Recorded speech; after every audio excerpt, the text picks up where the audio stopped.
20 दिसंबर की सुबह 5 बजे 29 ट्रक, 5 कार, 3 मोटरसाइकिल, 2 बस जलकर राख हो गई और उसमें से 19 लोग मारे गए और दर्जनों लोग घायल हो गए। और इतना ही नहीं, अकरम नाम का एक व्यक्ति घटना स्थल से करीब 600 मीटर तक चलता रहा और वो भी अपने अधजले शरीर के साथ। वो लोगों से मदद मांगता रहा, गिड़गिड़ाता रहा, जान की भीख मांगता रहा, पर उसकी मदद ना करके ज्यादातर लोग उसकी वीडियो बना रहे थे। आखिर इंसानियत कहाँ गई? दोस्तों, ये कोई कहानी नहीं, ये एक सच्ची घटना है, एक ऐसे हादसे की जिसने ना सिर्फ जयपुर को हिलाकर रख दिया बल्कि पूरे देश में एक बड़ी चिंता का विषय बना दिया। ये बात हो रही है जयपुर अजमेर हाईवे पर हुआ ट्रक और एलपीजी टैंकर ब्लास्ट की, जिसमें कई जिंदगियां खत्म हो गई और कई लोग घायल हो गए। और हम इस वीडियो में समझेंगे कि ये हादसा क्यों और कैसे हुआ, इसके पीछे का सच क्या है और ऐसे हादसे को फ्यूचर में कैसे रोका जा सकता है। तो दोस्तों, वीडियो को पूरा जरूर देखिए क्योंकि ये सिर्फ एक खबर नहीं बल्कि एक जरूरी सीख है हम सबके लिए। दोस्तों, जेडीए यानी कि जयपुर डेवलपमेंट अथॉरिटी के द्वारा 147 किलोमीटर का एक रिंग रोड बनाया गया जो जयपुर को कुछ इस तरह से काटते हुए साइड से निकल जाती है।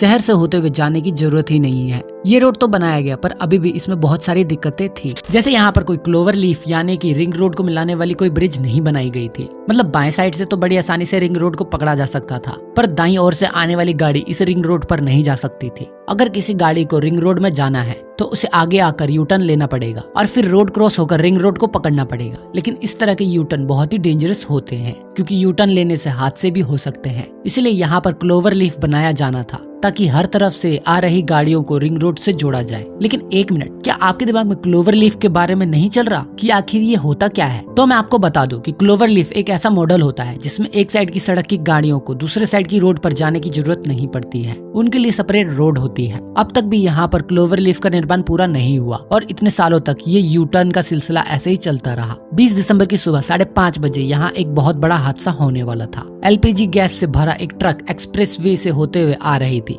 इस ट्रक को मथुरा के रहने वाले जयवीर चला रहे थे। इस ट्रक के टैंक में करीब 18 टन का लिक्विड पेट्रोलियम गैस भरा था जो कि हाईली फ्लेमेबल था। इस ट्रक को रिंग रोड में जाना था, लेकिन यहाँ पर रिंग रोड को कनेक्ट करने वाले क्लोवर लीफ का निर्माण नहीं हुआ था। इसीलिए ये ट्रक आगे जाकर पेट्रोल पंप के पास यू टर्न लेने लगा। तभी उसी समय तेज रफ्तार से एक और ट्रक उल्टी दिशा से चली आ रही थी और शायद उन्होंने यू टर्न ले रहे ट्रक को देखा नहीं और ये सीधे एलपीजी गैस के टैंकर से टकरा गया। इस टक्कर से दोनों ट्रक्स को ज्यादा नुकसान तो नहीं हुआ, लेकिन एक बहुत बड़ा खतरा मंडराने लगा। टक्कर की वजह से टैंकर का 5 नोजल टूट गया। फिर क्या था, टैंक के अंदर भरा 18 टन लिक्विड पेट्रोलियम गैस बाहर निकलना शुरू हो गया और पलक झपकाते ही ये गैस आसपास फैल गई। अभी तक इस खतरे का अंदेशा किसी को भी नहीं था, बस तेज एलपीजी गैस की महक आ रही थी और आसपास कोहरे जैसा धुंध छाने लगा। इससे पहले कि लोग कुछ समझ पाते, एक तेज धमाका हुआ। आग मानो बिजली की रफ्तार से फैल गई। दोनों ट्रक के साथ आसपास मौजूद कई गाड़ियों में आग लग गई। आग में फंसे कुछ कार का डोर पिघलकर लॉक हो गया, वो अंदर ही फंस गए। बाइक में सवार एक व्यक्ति का हेलमेट इस तरह से जला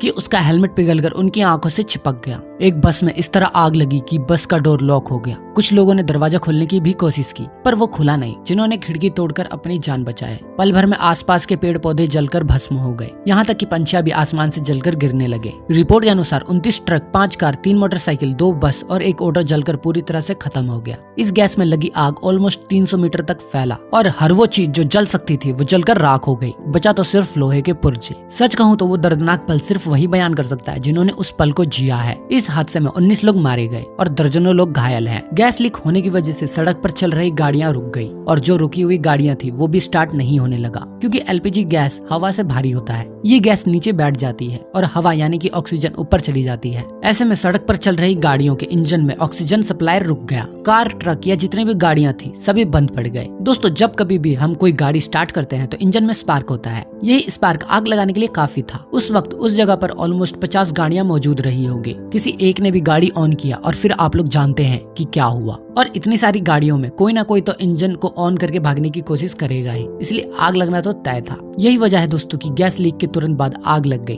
और आसपास की गाड़ियों में बैठे लोग अपनी गाड़ी भी स्टार्ट करके भाग नहीं पाए। अक्सर ऐसे हादसे लापरवाही की वजह से होती है। यहाँ भी बहुत सारी लापरवाही की गई। टाइम्स ऑफ इंडिया के अनुसार NHAI का डाटा ये बताता है कि इसी साल इस एक्सप्रेस वे में कुल 7 जगहों को ब्लैक स्पॉट किया गया जहाँ एक्सीडेंट होने की हाई रिस्क है। उसी में से एक लोकेशन ये भी था, लेकिन फिर भी 4 से 5 सालों बाद भी सेफ्टी को लेकर कोई बड़ा कदम नहीं उठाया गया और उठाया भी गया तो उसे पूरा किया नहीं गया। और ऐसा भी नहीं है कि ये पहला हादसा है। यहाँ पर इस एक साल में 84 सड़क हादसों को रिकॉर्ड किया गया। इसी रोड में इन हादसों में 38 लोग मारे गए और करीब 54 लोग घायल हुए और इसी महीने यानी कि दिसंबर महीने में ही 7 हादसा हो चुका है। According two times of India, LPG gas हादसा 8वीं घटना है। ऐसे में ये सवाल उठता है कि सब कुछ पता है, फिर भी उचित समाधान इन ब्लैक स्पॉट्स पर क्यों नहीं किया गया। NHAI ने ये बयान दिया कि पुलिस और जयपुर डेवलपमेंट अथॉरिटी जिन्होंने रिंग रोड को बनाया था, इन दोनों की सहमति से यू टर्न खोला गया, जहां से वो एलपीजी ट्रक मुड़ा था। यहाँ रिंग रोड पर जाने के लिए कोई भी क्लेवर लीफ नहीं बनाया गया। जयपुर अजमेर हाईवे पर हुआ ये हादसा एक गंभीर चेतावनी है कि हम सभी को रोड सेफ्टी और नियमों का पालन करना कितना जरूरी है, और सही सुरक्षा प्रबंध और ड्राइवरों की जागरूकता से ऐसे हादसों को रोका जा सकता है। बाकी आपको क्या लगता है हमें कमेंट करके जरूर बताएं। और अगर आपको ये वीडियो इन्फॉर्मेटिव लगी हो तो इसे लाइक करना ना भूलें, अपने दोस्तों के साथ शेयर करें और चैनल को सब्सक्राइब करके बेल आइकन जरूर दबाएं, ताकि आपको ऐसे ही और इन्फॉर्मेटिव कंटेंट मिलते रहे। मैं मिलूंगा आपसे अगली वीडियो में एक नए टॉपिक के साथ। तब तक के लिए नमस्ते, खुदा हाफिज, टाटा, बाय बाय।